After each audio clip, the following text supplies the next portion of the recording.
during COVID, we agreed, we had a memorandum of understanding, as it has been officially mentioned by the Honorable Minister for Labor, and the President went further to classify some of our produce, or the employers involved in production of the export products, particularly those in cut flour industry, tea, coffee, pineapple, and so on.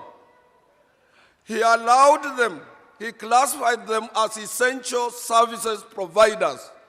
And during COVID and during curfew, they had an opportunity to access the external market. Two, Your Excellency, I want to very highly thank you.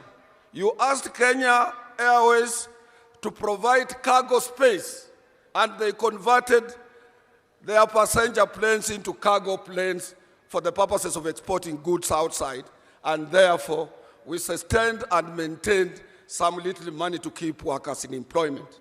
I want to thank you for that.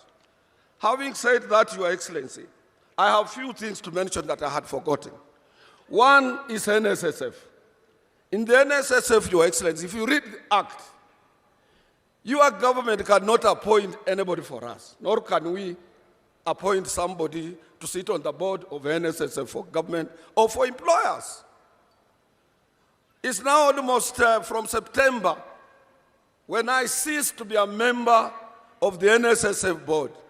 We appointed Madam Rosso Mamu. She's qualified in her every aspect of representation.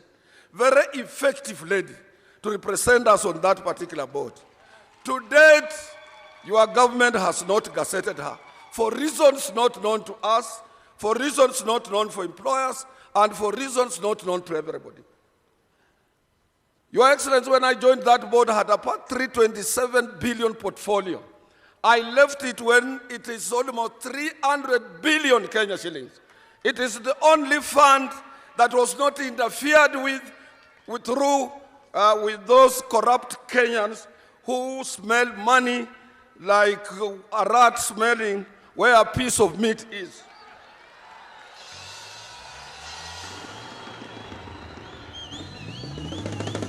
Your Excellency, I want to leave that one for you too.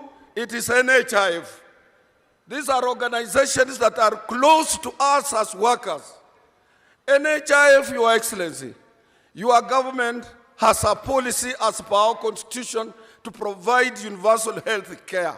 And that is the only place, if you have honest, sincere, and committed board that can assist you and your government and the government of the fifth president to provide universal or to implement universal health care.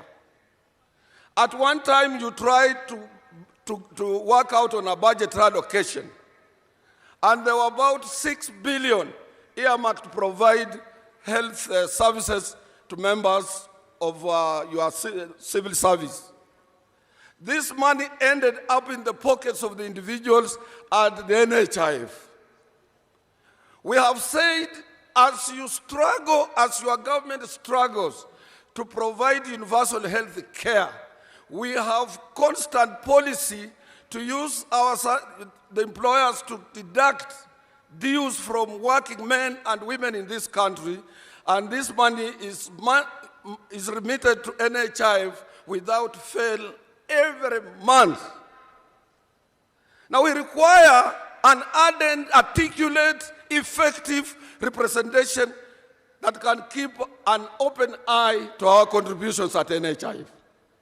Sasa hivi tunaomba ya kwamba we must revisit the NHIF Act so that we can have two boards, one taking care of the universal budgeted for from the treasury money, and workers in that particular same board taking care of their own contributions.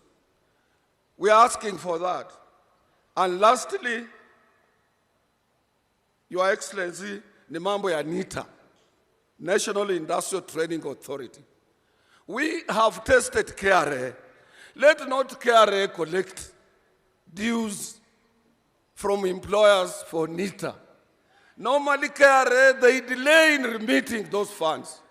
We tried them at NHIF, and up to date they have not remitted 22 million Kenya shillings. That NITA will collapse if you leave collection of their dues in the hands of our Kenya Revenue Authority. Maybe they don't have capacity since Uhuru left. They are incapacitated, or they don't have means of collecting dues for the parastatals of your government. Your Excellency, I want to talk about minimum wage, mshahara ya chini. Mshahara ya chini kwa kawaida, Your Excellency, it opens up mambo ya CBAs. Na hii ndio imefanya nisimame hapa. Na kabla sijaongea hiyo, Your Excellency, let me talk about iko mnyama anaitwa SRC. When we fought for SRC to be in our constitution, it was on advisory role. Little did we know it was going to usurp powers of free and independent collective bargaining. This has caused unhappiness within the public service unions and civil servants per se. They are not supposed to set wages and incomes for workers.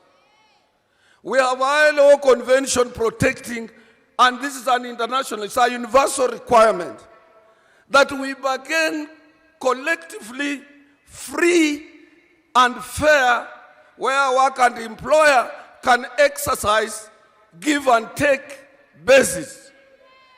We negotiate, that parastatal has money to pay, and somebody comes in called the SRC. This is a dormant organization. It comes in to say, no, this is what should be paid. This is what we think it is right. I want to appeal to our members of parliament that this area of SRC must be revisited. It was put in place only to advise, not to usurp the social partners' responsibility of free and independently collective bargaining. This is an area that is protected by the International Labour Organization conventions and even the International Organization of Employers, based in Geneva, and our International Trade Union Confederation, of whose I am the Vice President, based in Belgium, Brussels. Workers all over the world and employers, government is an employer. We are supposed to sit down and negotiate. There is nowhere in the world where CBA can be in place for 4 years when the economy or economic performance is dynamic.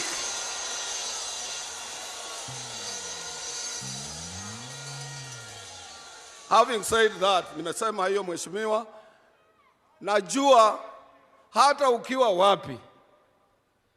Juzi, our second president of the Republic of Kenya, Mzee Daniel Toroitich Arap Moi, until recently when he became sick and passed on, we were visiting him for an advice. You being young, there is no anywhere you will hide. You will not hide. President Uhuru will not hide.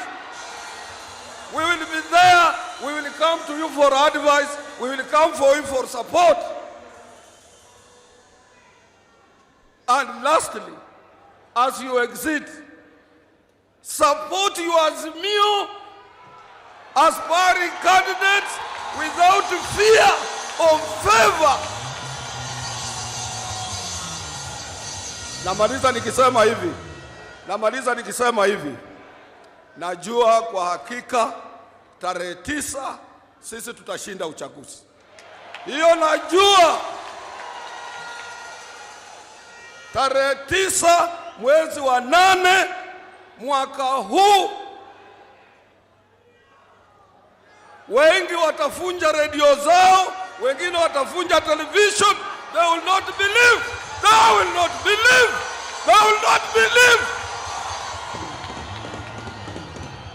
Kisha sema hiyo, Your Excellency, we are expecting 23.4%.